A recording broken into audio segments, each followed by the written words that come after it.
All right, so today we're going to be going over a bridge exercise. This one specifically is a single leg bridge, so this would be a progression. After you've been able to do a normal bridge correctly, this would be our next step for you, how we could progress it or make it a little bit more challenging. All right, so what you'll do is you'll be laying back on your back. So again, just to review, the normal bridge would be with the knees bent up like this, core is engaged, back's flat to the table, and I'm just gonna press up, okay? Feel it in the glute muscles working, and then I'm gonna nice and control come back down.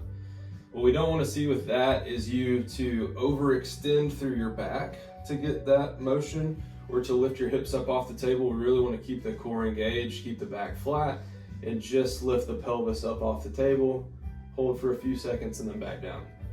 So if we wanted to progress that, what I would have you do is first you could cross one leg over the other leg like this, okay? And it's the same idea. You're gonna drive through the foot that's on the table, and you're gonna press and lift the hips up off the table, hold for a few seconds, and then come back down, okay? What we don't wanna see, or a common compensation with this one, something that happens is when people go to lift up with their right leg, the left hip wants to drop down, okay? This would be an indication that we're losing some of the stability. And so that's why we really want you to focus on keeping your core engaged. Drive through the hip and don't let that pelvis on the other side drop down, okay? Then we could switch and do the same thing on the other side.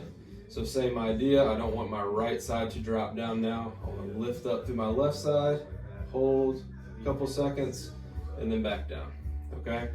We use this also as a test. So what we want to see, if I was having someone do the single leg bridge, is I want them to lift up, maintain the pelvis position, and try to hold this for 15 seconds, okay?